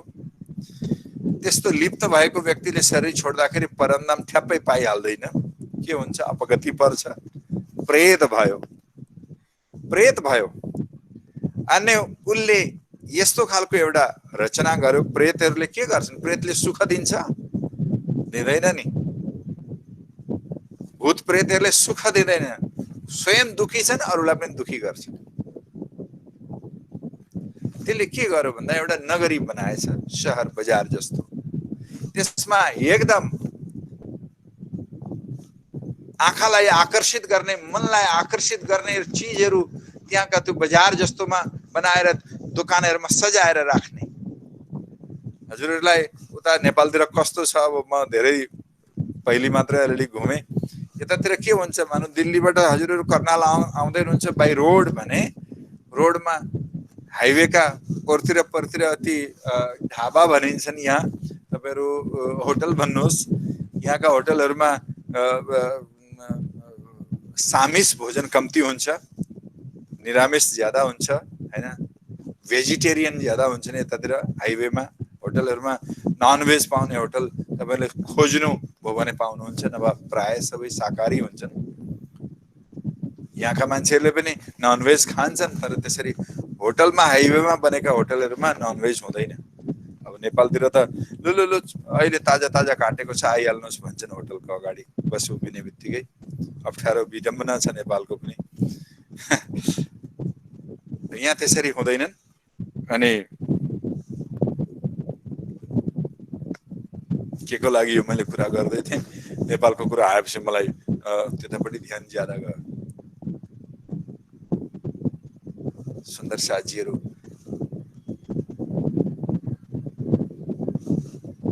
अब हामीले त्यो कुरालाई फेरि म याद आएपछि भनौँला।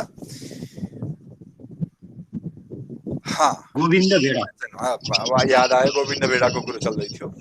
के भयो भन्छन् भनेदेखि त्यहाँ दोकान हाइवेमा आएर त्यो पुलिसहरूले राति एउटा डन्डा जस्तो बोकेको हुन्छ नि, लाइट जलाउँदै, रातो डन्डा, निलो हरियो डन्डा।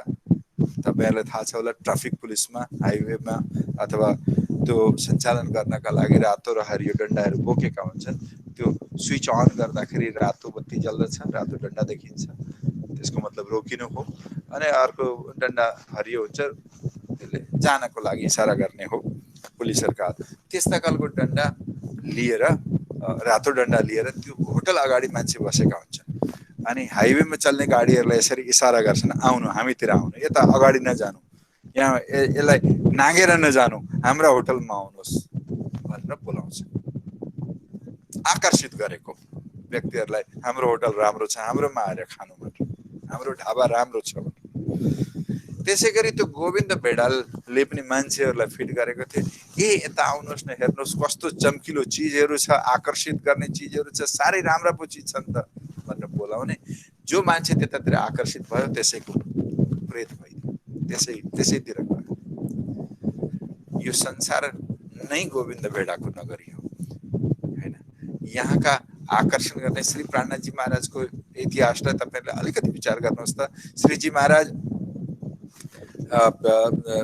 मेडी मन्दिरबाट, आफ्ना घरबाट नौतनपुरी जाँदाखेरि तपाईँहरूलाई त्यो थाहा छ होला, त्यो त्यहाँ जैन मन्दिर भन्ने आउँछ। जैन मन्दिरको आसपासमा चाँदी बजार छ। चाँदी बजार भनेको आभूषणहरूको बजार हो हैन, सुन चाँदी मणिमाणिक्य हिरा मोतीहरूको बजार हो। त्यहाँ बेलुकाखेरि हिँड्यो भने आजै पनि त्यहाँ लाइटहरू जलाएर एकदम चम्किलो बनाएका हुन्छन् आकर्षित गर्नका लागि। श्री प्राणनाथजी महाराज त्यतिखेर जुन आफ्ना भित्रका कमीहरूलाई निकाल्ने क्रममा हुनुहुन्थ्यो हैन, म भित्र कमी छन्, मलाई परमधामको साक्षात्कार किन नभएको, आउँदै पनि श्री सद्गुरु महाराजले देखेरै भन्नुहुन्थ्यो यो त परमधामकी फलानी आत्मा हो भनेर, म किन चिन्न नसकेको भनेर खटपट हुने गर्दथ्यो। खाना छोड्नुभयो, रह्या पैसे भर दुई पैसाको वजन जति हुन्छ त्यति मात्रै ग्रहण गर्न थाल्नुभयो, शरीरलाई टिकाउन मात्रै राख्नुभयो।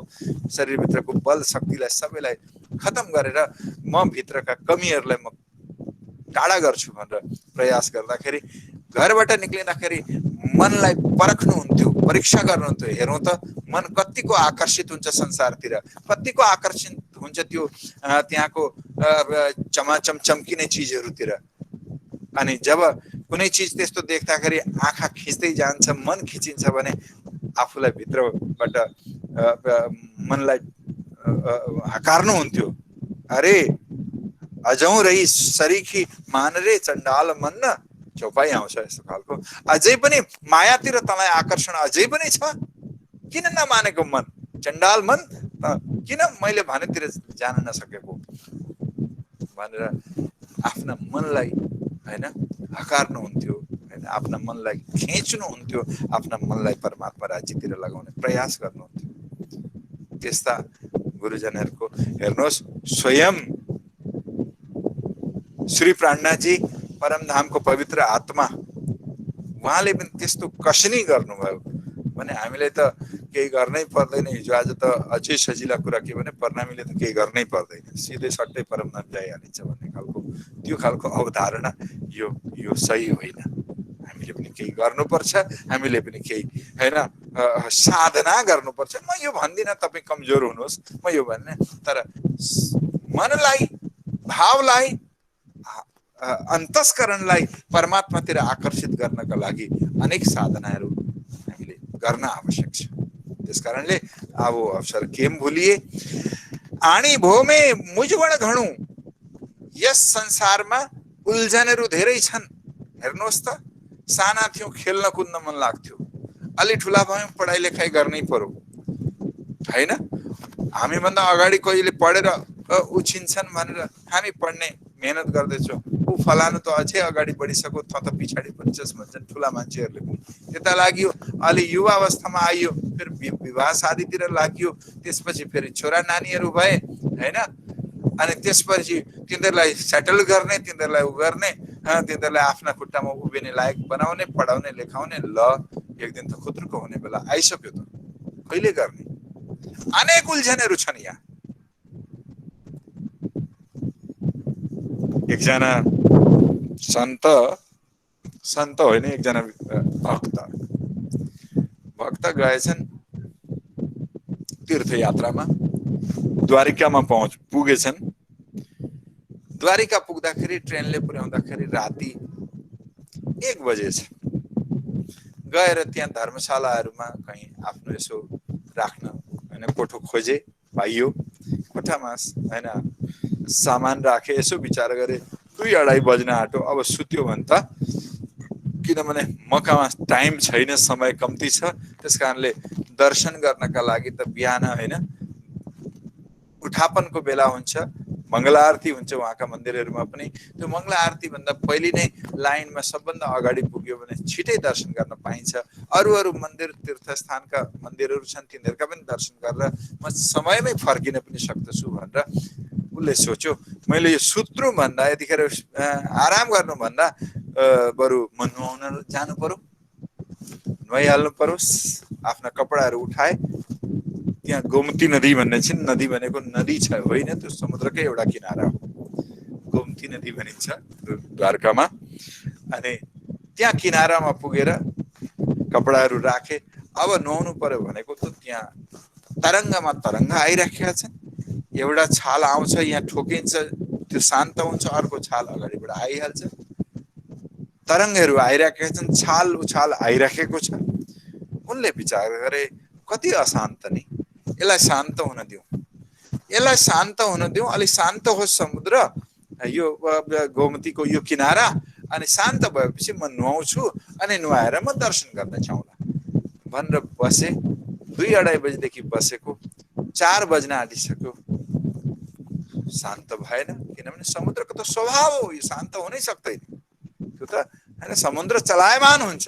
कहिले एकदम निश्चल भएर एकदम शान्त भएको समुद्र तपाईहरुले देख्नु नै हुन्न।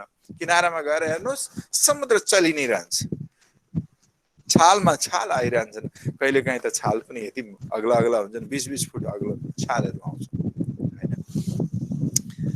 अनि घोत्लिएर ती बसिरहे ती तीर्थयात्री। बिहान उठेर आउने, नुहाउने धुवाउने मान्छेहरू नुहाई धुवाई गरेर फर्किँदैछन्। एकजना सन्त आएछन्, नुहाए, अलिक पर्तिरपट्टि नुहाइसकेर आफ्नो सन्ध्या बन्दन आदि यसो नदी किनारामा पूजा पाठ गरेर फर्किँदै थिए। फर्किँदाखेरि ती तीर्थयात्रीलाई निराश भएर बसेको देख्दाखेरि सन्तको हृदयमा भएछ, किन यस्तो निराश भयो नि, के भएछ होला सोधिदिउँ कि भनेर सोध्न खोजे। बाबु निराश किन भएको?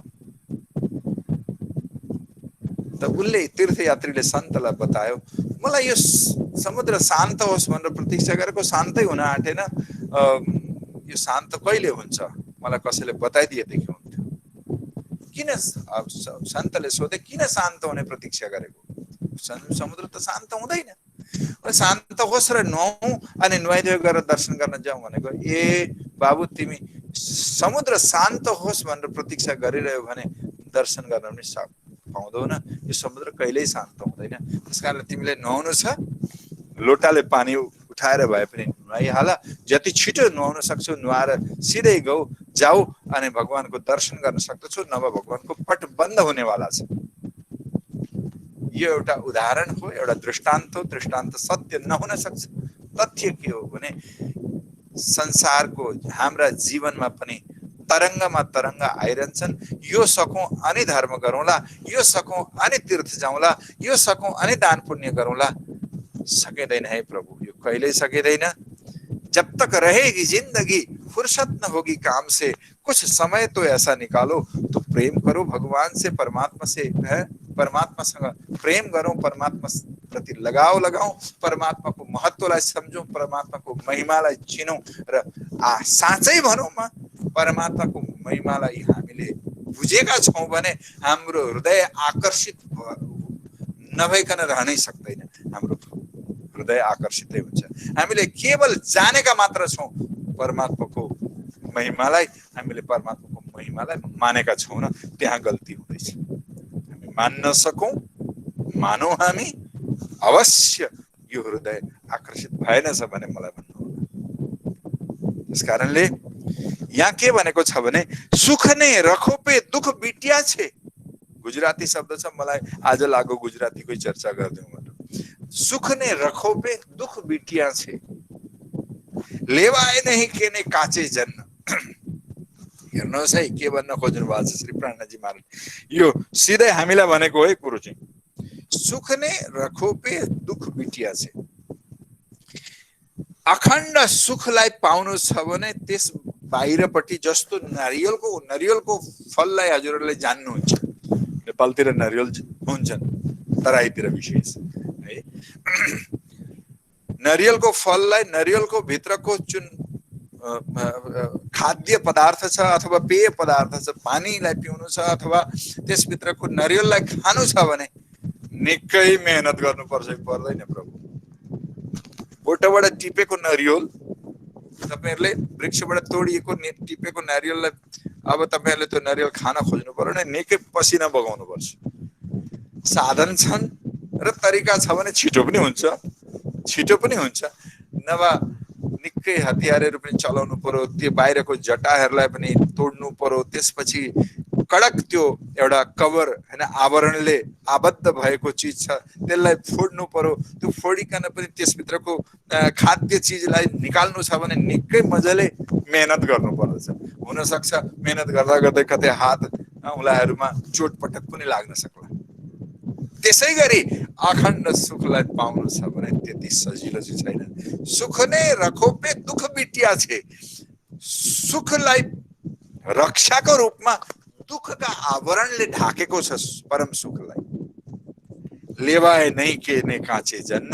के भनेको छ भने कच्चा विचारको व्यक्ति, मन दृढ छैन भने त्यो व्यक्तिले त्यो परम सुखलाई प्राप्त गर्ने अथवा परम आनन्दसम्म पुग्न सक्दैन।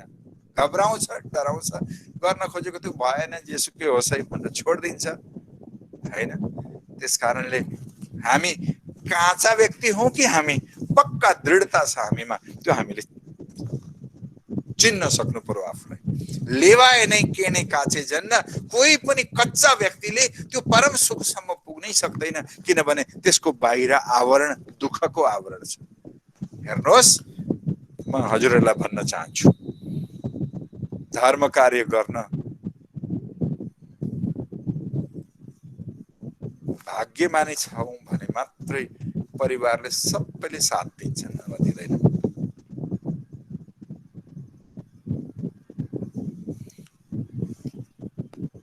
दिँदैनन् प्रभु।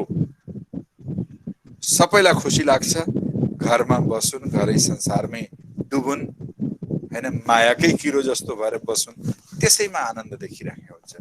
कोही व्यक्ति समाजको काम गर्न, धर्मको काम गर्न निक्लिन्छ भने खुसी लाग्दैन। म त सिधै हजुरहरूलाई भन्छु, घरमा बसेर नखाने कुरो खायो, नपिउने कुरो पियो, हैन, आफ्नो इज्जत परिवारको र पुस्तै नै इज्जतलाई माटोमा मिलाइदियो भने पनि त्यति डर लाग्दैन, त्यति दुःख लाग्दैन जति दुःख संसार छोडेर धर्मका काममा जाँदाखेरि मान्छेलाई असन्तोष त्यति हुन्छ। यो विचित्र घटना छ, विचित्र बात छ, विचित्र विडम्बना छ। म यो सबैलाई भन्दिनँ प्रभु, तर कतिपय सुन्दर साथीहरू यस्ता पनि भेटिएका छन् कि मेरो छोरो कुनै धर्मको कार्य गरे मलाई खुसी लाग्ने थियो।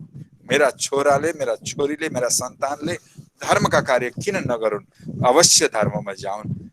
घर संसार त हातमा केही आउनेवाला छैन। हाम्रो पिता हुनुहुन्थ्यो, करोडौँको सम्पत्ति कमाउनु भयो, जाने बेलामा केही पनि लिएर जान सक्नु भएन। त्यो देखेपछि छोराले सम्झिनुपर्छ कि मैले पनि यसै गरी कमाएर गरेँ भने यो पनि छुटेरै जाने रहेछ, कमाउने कुरो त अर्को रहेछ नि, यो कुरो बुझ्नु पर्यो। प्यारा सुन्दर साथीहरू, यस कारणले आबो अवसर केमा भुलिए हामीले जीवनलाई वास्तवमा धनीको चरणसम्म पुर्याउन सक्ने क्षमता यो मानव जीवनमा छ। मनुष्य मात्रै रहँदैन, मनुष्य देवता, भगवान र परमात्मा स्वरूप बन्न सक्दछ। त्यो अवसर हामीले पाएका छौँ। अनि हामी फेरि मनुष्य मात्रै नरहेर राक्षस जस्तो हामी वृत्ति हामीमा छ। अर्कालाई दुःख दिएर, परेशान गरेर हामीलाई आनन्द आउँछ भने हामी राक्षस हौँ, हामी मनुष्य पनि हौँ। अनि देवता हुन सक्छौँ, भगवान हुन सक्दछौँ, माथिल्लो स्तरको परमात्मा स्वरूप हामी हुन सक्दछौँ। त्यस कारणले हजुरहरूलाई थाहा छ नि, बुद्धको जन्मस्थान त नेपाल नै हो। राजा शुद्धोधनका बेटा, छोरा, हैन। अनि मायादेवी सायद माताको नाम थियो, पत्नीको नाम यशोधरा थियो, छोराको नाम राहुल थियो, हैन। गौतम बुद्ध बने र भगवान गौतम बुद्ध भनिन्छ। हेर्नुहोस्, मनुष्य नै भगवान स्वरूप बन्न सक्दछ भने सबै त हुँदाहुँदै गर्दा गर्दै पनि गृहस्थमा छौँ, हामीबाट के हुन्छ नभन्नु होला प्रभु। अनि साधु हुँदा मात्रै सबै त हुँदैन, बिग्रिन सक्छ। त्यो पनि गर्नु छ भने हामीले कमर कस्नु पर्दछ। जहाँ छौँ त्यहीँबाट हामी राम्रो काम गर्न सक्छौँ अनि हाम्रो आत्माको कल्याण पनि गर्न सक्दछौँ। हामी पनि कल्याणको प्राप्त गर्छौँ भने हामीले गर्दाखेरि अनेकौं व्यक्तिहरूमा कल्याण हुने खालको प्रेरणा हामी प्रसारित गर्न सक्दछौँ। त्यो हामीले विचार गर्नुपर्दछ। अब अधिक भन्दिनँ किनभने मेरो बेला सकिएको छ। आजको समयअनुसार मैले विराम लिनु पर्दछ अनि यता आरती पनि शयन आरतीको पनि समय छ, म पनि त्यता जान चाहन्छु। हजुरहरूलाई धेरै धेरै धन्यवाद, धेरै धेरै शुभकामना। मैले फेरि पनि भन्नु पर्दाखेरि त्यही छ, अलिक तिता भएको कुरा भने पनि हजुरहरूले ग्रहण गर्नु होला। तितो दबाईले ज्वरो धेरै छिटो ठिक हुन्छ हैन। बिमारी ठिक गर्नु छ भने मिठो दबाई खोजेर हुँदैन, तिता दबाईले पनि छिटो ठिक हुन सक्दछ। हजुरहरूले यो ग्रहण गरिदिने प्रयास गर्नु होला। के भन्यो यो मान्छेले भनेर, यो साधु भनाउँदोले भनेर सोचिदिनु होला। धेरै फरक पर्छ जीवनमा, आनन्द आउँछ तपाईहरुलाई पनि। त्यतिखेर तपाईहरुले बुझ्नुहुन्छ कि वास्तवमा महाराजले ठिक भनेको थियो। प्रणाम प्रणाम, धेरै धेरै प्रणाम, धेरै धेरै शुभकामना। राज्यको कृपा होस्, गुरुजनहरूको आशीर्वाद सबैमा फलोस् फुलोस् भन्दै मेरा दुई शब्दलाई विराम दिँदछु। बोलो श्री प्राणनाथ प्यारे की जय। प्रणाम। परम आदरणीय महाराजजीको मुखारबिन्दबाट वाणी चर्चाको माध्यमबाट हामीले अत्यन्त हृदयस्पर्शी दिव्य वचन श्रवण गर्यौं। महाराजजीलाई अन्तर्हृदयदेखि नै धेरै धेरै आभार व्यक्त गर्दै गर्दै प्रणाम गर्दछु। प्रणाम महाराजजी।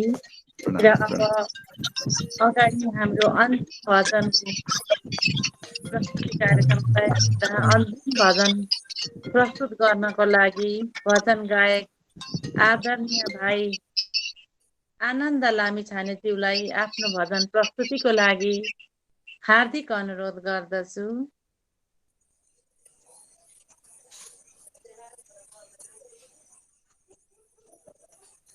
भाइ आनन्द लामिछानेज्यू।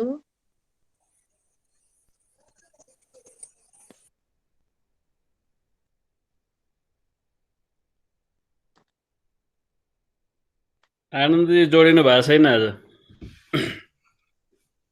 अलि समय मागिरहनु भएको थियो, मैले समय चाहिँ दिन बिर्सेछु। मेसेज चाहिँ गरेको थिएँ मैले। जोडिनु भएको छैन। कोही इच्छुक सुन्दर साथ भजन गाउन इच्छुक हुनुहुन्छ भने यो अन्तिम भजन प्रस्तुत गर्न सक्नुहुन्छ।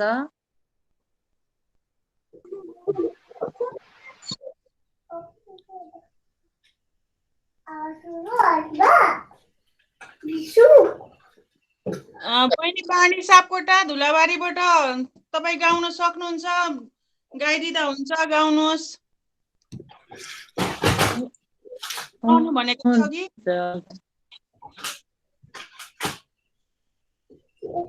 हुन्छ, गाउनुहुन्छ। को सुन्दर साथले पनि गाउन सक्नुहुन्छ अन्तिम भजन।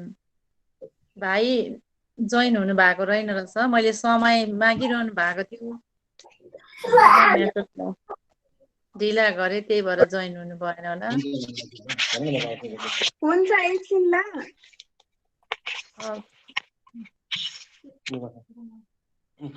सुरु गर न, के गर्नु?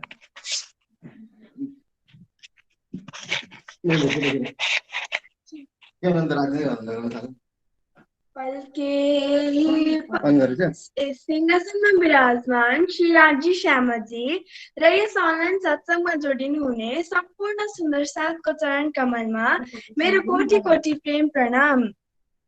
मेरो नाम बानी सापकोटा हो। मेरो घर धुलाबारी झापामा छ र म हजुरहरू सामु एउटा भजन प्रस्तुत गर्न चाहन्छु।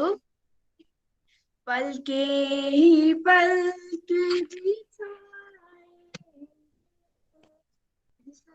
सतगुरु प्यारे घर आएंगे, पलके ही पलके बिछाएंगे,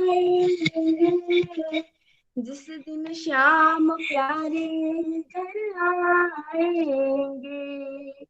घर का कोना कोना मैंने फूलों से सजाया, बंधन वार लगाया, का दीप जलाया, प्रेमी जानो बुला लेंगे, जिस दिन सतगुरु प्यारे घर आएंगे। पलके ही पलके बिछाएंगे,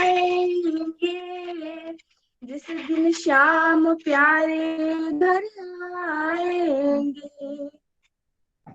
घर का कोना कोना मैंने फूलों से सजाया, बंधन वार लगाया, घी का दीप जलाया, प्रेमी जानों को बुलाएंगे, जिस दिन श्याम प्यारे घर आएंगे। जमुना जल की धार से गुर के चरण पखालू, भोग लगाऊं लाड़ लड़ाऊं आरती उतारू, खुशबू ही खुशबू दिन श्याम प्यारे घर आएंगे। पलके ही पलके बिछाएंगे, जिस दिन सतगुरु प्यारे घर आएंगे। अब तो लगन एक ही मोहन अपना दर्शन करा दो, जन्म जन्म की मैली चादर अपने रंग रंगा दो, जीवन को सुंदर बनाएंगे, जिस दिन श्याम प्यारे घर आएंगे, पल के ही पल के बिछाएंगे। जिस दिन सतगुरु प्यारे घर आएंगे, जिस दिन श्याम प्यारे घर आएंगे। प्रणाम। बहिनी बानी सापकोटा धुलाबारीबाट सुन्दर भजन प्रस्तुत गर्नुभयो। प्रयास राम्रो छ, परमात्माको कृपाले अझ बढेर जाओस् भन्दै भन्दै यहाँलाई धेरै धन्यवाद व्यक्त गर्दछु। र अब हामी कार्यक्रमको अन्ततिर आइपुगेका छौँ र म अब भोलिको कार्यक्रमको जानकारी गराउन गइरहेको छु। भोलिको सम्पूर्ण प्रस्तुति सिक्किम राज्यबाट रहेको जानकारी गराउँदछु। यहाँहरूबाट भजन गायन, बानी गायन सबैमा सिक्किम राज्यका साथीहरू हुनुहुन्छ र एउटा नाम अहिले आएको छ, भोलिकै लागि राखिदिनु भनेर बहिनी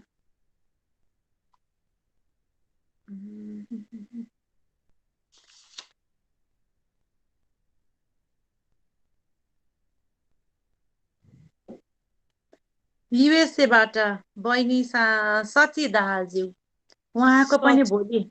हजुर सची नै हो, सची दाहाल हो। हजुर सची दाहालज्यू, उहाँलाई पनि भोलिको लागि तयारी अवस्थामा रहनुहुन जानकारी गराउँदछु। र अरू सम्पूर्ण प्रस्तुति भोलिको सिक्किमको रहेको हुनाले गर्दा सिक्किमको सुन्दर साथलाई तयारी अवस्थामा रहनुहुन जानकारी गराउँदै अब हाम्रो आजको सामूहिक जाप गरेर आजको कार्यक्रमको अन्त भएको जानकारी गराउँदछु। प्रणाम। र सबै मिली सामूहिक जाप गरौँ। प्रणाम। श्री कृष्ण सच्चिदानन्द परमात्मा श्री कृष्ण सच्चिदानन्द ब्रह्म पुराण परमात्मा श्री कृष्ण सच्चिदानन्द ब्रह्म पुराण परमात्मा श्री कृष्ण सच्चिदानन्द ब्रह्म पुराण परमात्मा श्री कृष्ण सच्चिदानन्द ब्रह्म पुराण परमात्मा। इसी नाम को भज भज के सदा सुख ल्यो, हे आत्मा कृष्ण नाम को भज भज के सदा आनंद ल्यो, हे मेरी आत्मा। प्रणाम। सम्पूर्ण सुन्दर साथको चरण कमलमा प्रेम प्रणाम।